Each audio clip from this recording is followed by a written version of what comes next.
ମସିହାରୁ ବିଜୁ ଜନତା ଦଳର ଜଣେ ଶୃଙ୍ଖଳିତ କାର୍ଯ୍ୟକର୍ତ୍ତା ଭାବରେ କାର୍ଯ୍ୟ କରି ଆସୁଛି। ଆଜିର ଦିନରେ ରାଜ୍ୟ ବିଜୁ ଜନତା ଦଳର ନେତା ମୋ ଉପରେ ଆସ୍ଥା ହରାଇଛନ୍ତି। ନିମାପଡ଼ା ଗୋପ ବିଜୁ ଜନତା ଦଳର ସଂଗଠନ ଉପରେ ଆସ୍ଥା ହରାଇଛନ୍ତି।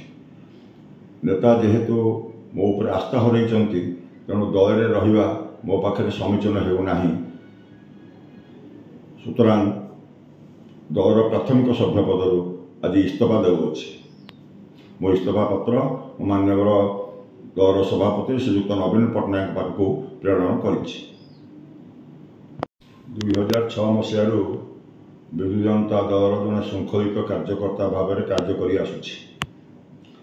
ଆଜିର ଦିନରେ ରାଜ୍ୟ ବିଜୁ ଜନତା ଦଳର ନେତା ମୋ ଉପରେ ଆସ୍ଥା ହରାଇଛନ୍ତି।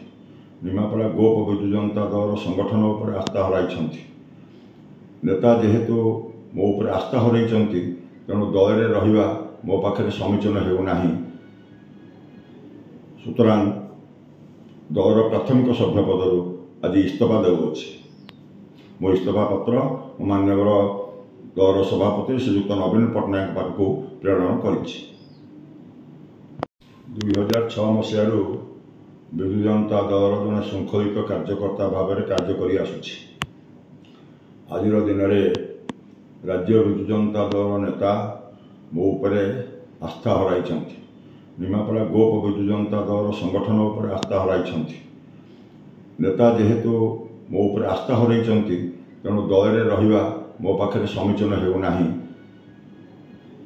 ସୁତରାଂ ଦଳର ପ୍ରାଥମିକ ସଭ୍ୟ ପଦରୁ ଆଜି ଇସ୍ତଫା ଦେଉଅଛି। ମୋ ଇସ୍ତଫା ପତ୍ର ମାନ୍ୟବର ଦଳର ସଭାପତି ଶ୍ରୀଯୁକ୍ତ ନବୀନ ପଟ୍ଟନାୟକ ପାଖକୁ ପ୍ରେରଣ କରିଛି।